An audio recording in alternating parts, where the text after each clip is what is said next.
I wish I had this. Yeah. And that summary particularly before I ever started.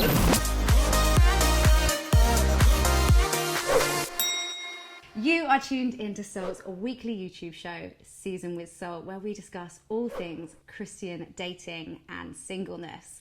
And today I am joined by Briie and Galia, and we are dealing with the hot topic of how do you know when you're ready to date, which is something I think about quite a lot. So I think we should build like a checklist. Ooh. Okay? Okay, yeah. So The checklist we need. Oh my goodness. we'll build it together. Yeah. This is actually more of a support group than, Yeah. than anything. All right. Does anyone have things you know you are ready? So like positive signs in your life. This is the green light. Get out there, start meeting people, put yourself on an app, ask friends if they can set you up, you know, maybe ask someone out if there's someone around that you've been thinking about. What sort of situations do you think we should be doing that in? Okay. I feel like a big one is emotional maturity, I reckon. Because it's just, I mean, Paul's 1 Corinthians 13, like, don't keep a record of wrongs. I mean, that's hard. Do you know what I mean? It's true. Or like, just being emotionally mature, because if you're with somebody who's maybe, I don't know, insecure or jealous or something like that, or is constantly negative, or maybe just, I don't know, like a lot of pressure and stuff, I feel like it's a red flag. I would expand on that and say somebody who feels that they're ready for rejection. Yes. Yes. Oh my goodness, that's such a big thing, isn't it? Yeah, because there's just we all hope, no one goes on a date hoping that they won't like the person. But, you know, we've all been on dates where the person's like so nice and actually that romantic connection's just not there. So you are going to have to say that to them. Yeah. And if you're in the wrong place, like, that can feel really hard. So like disappointment, rejection, feeling like a bit emotionally robust, I think is really important. I think so. And I think like you've got to have some level of emotional maturity because you've got to be ready to receive rejection for yourself and give it, which I think is like probably a whole other ball game sometimes to be able to like have a mature conversation with someone that's like, hey, these are all of the really good things about you and here's why I can't go forward. And you have to, like, there's emotional maturity to take responsibility for your decisions. So true. Rather than it being like, it's not you, it's me. But also there is a part of me that's, whenever someone has one of those really kind conversations, I always feel like, but what is it really? Yeah. If I'm so great, then why can't we? I always hear that song in my head, like, he doesn't know what he's missing. You might be emotionally mature, but hello.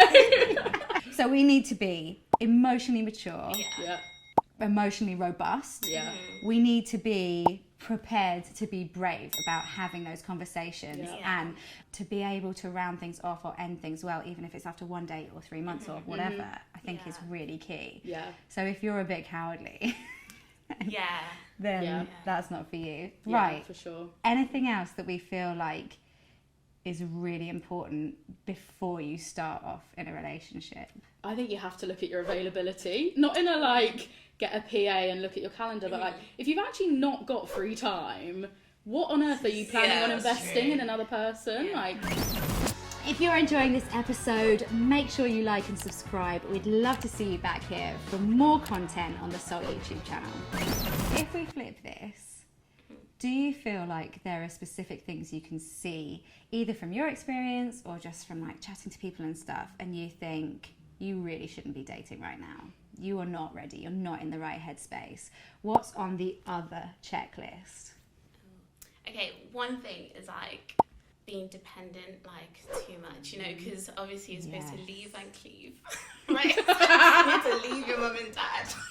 what I have said to people, what I've said to guys before is like, I'm not going to be your pastor, I'm not going to be your mother, I'm not your auntie or your grandmother. Like, I think that goes both ways, because I definitely does. think there are women who expect like a man to be there, Prince Charming, to rock up, to like to lead them, direct them, to tell them what to do, and they can just finally just settle into sort of servitude and not have to bother about that stuff, and just kind of hand over that responsibility. And it's, you know, like, I totally believe it's a partnership, and you have to be ready to play your part, but not overplay your part, you know, not sort of step into the role of a parent. Yeah. What about one for me that I think is really important is you shouldn't be dating if there's still a part of you that feels quite attached to your ex. You have to throw away the shoebox. 100%. Yeah. The shoebox, the cork from the first glass bottle of wine that you shared, the travel card from when you went on your day trip to Brighton. You know, whatever it is, get rid of it. Yeah. Letters, books you read together. If it's dragging you down, Hoodies. chuck it. Yeah. They're not your clothes. They never were. Throw them away. Oh my gosh. If you can't bring yourself to do that, that's symptomatic of like a deeper root, and it's okay to ask for some help. Okay, all right, we're doing well. If you still love your ex and you still love your mum and dad. I didn't phrase it right. But you know what I mean, you caught it. Got it. Anything else that feels like a real...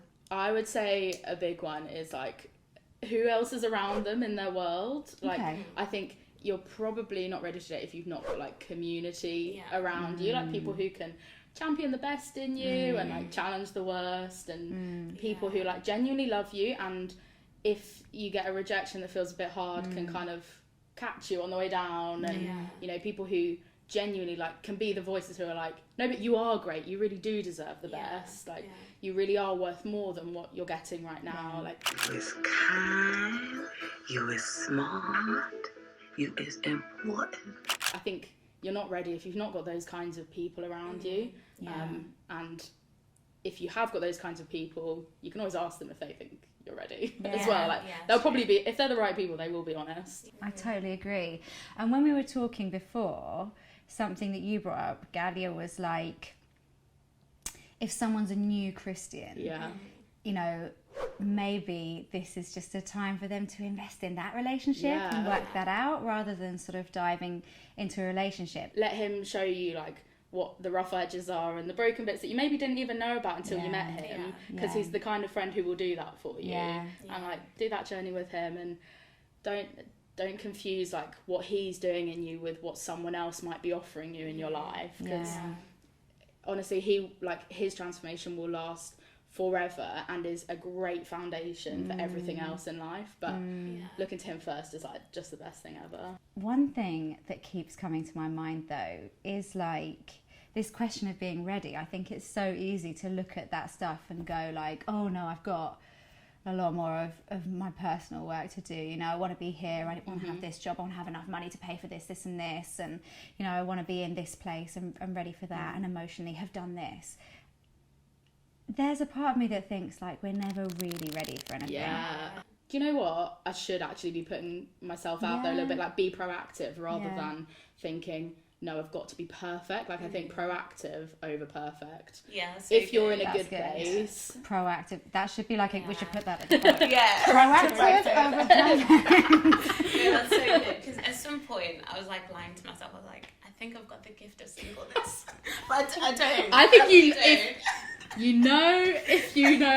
know you've got it, and if there's any doubt, I don't. be released. You might not have it. Be released. Be released. There's Do always you ever find yourself going between like, oh, if not now, then when, or like TikTok, the body clock, but then you're like, no, but I'm gonna wait well, and like God's not in a hurry, he doesn't tarry on his promises, I can trust him, I need to like chill, I don't have to be perfect, I can just jump in and see what happens. But then like you've just always got like these tensions, like I feel like I've always got these tensions to manage of like, I'm not perfect, it's okay, just be proactive. So I feel like after everything we've said, in summary, it's very difficult to genuinely feel ready for any big life move. And if you feel like there's no glaring reason not to, then probably just go for it. But actually, if there is unbalance, if there is unrest, if there's something quite gravely misaligned in your emotional, mental, spiritual health, then prioritize that, get to a place of strength and bring that to a future relationship. Do you feel like I've summarised? I think that was really good. That's 100. I wish I had this. And that summary particularly before I ever started. Exactly. And we can all go away and work on that. Absolutely. We're all in process, aren't we? Thank you so much, guys. I know that you're coming back to join us for another episode as well, so that is super exciting. We're going to make sure that we link to all of these guys' social media, so if you want to check out Galia or Briie, then definitely do. Like and subscribe on the Salt YouTube if you've enjoyed this, and we look forward to seeing you again next week.